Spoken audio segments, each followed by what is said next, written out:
من مهدی هستم، ورزشکار. امروز اومدم با یه چالش خیلی خفن. هر کی بتونه بیشتر از من شنا بره قراره 1 میلیون ریال بهش جایزه بدیم و تا آخر ویدیو همراه ما باشید. عزیز ورزشکارمون بدنسازم هست. بریم ببینیم میتونه چند تا شنا بزنه، میتونه ما رو اصلا شکست بده یا نه. برو بریم. سلام. داداش ما یه چالشی داریم. چالش هم اینه که هر کی بتونه بیشتر از من شنا بزنه 100,000 تومان جایزه میده. هستیم بریم؟ بریم. بیشتر از اصولی شنا زدن اینه. 1 تو پشت بازو داری میزنی. برو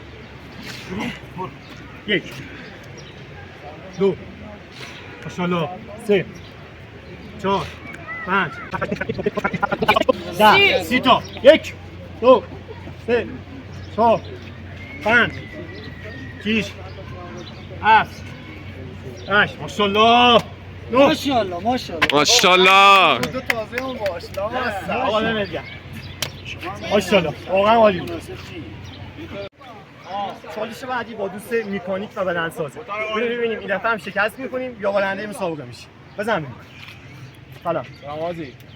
دوست عزیز چالش داریم. چالش هم هر کی بتونه بیشتر از من شنا بره بهش 100,000 تومان جایزه نقدی. بریم؟ ماشاءالله. 1 2 3 4 5 6 7 8 9 10 1 2 3 4 5 6 7 8 9 نازم. 10 20 به افتخار 1 مکانیکا. 2 3 ماشاءالله. 4 5 6 7 8 9 10 30 1 2 3 مهدی آروم همزمان باش بره. 7 8 9 10 چه ماشاءالله 2 3 4 5 6 7 8 9 10 50 1 2 3 4 ماشاءالله 5 6 ماشاءالله. 8 9 10 60 1 2 ماشاءالله. خما مبلغ خیابونی 1 3 ماشاءالله. کامل بره پایین. 4 ماشاءالله. ماشاءالله 6 7 امیر پسر 8 اینجا نقطه فشاره.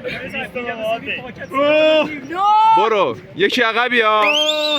تموم. ماشاءالله مهدی. بازم برنده مسابقه شدیم. ایول اون بعد خیابونی اون نقطه فشاری ها وسط تموم. دقیقاً. تا ویدیوی بعدی چالش بعدی خدا نگهدار.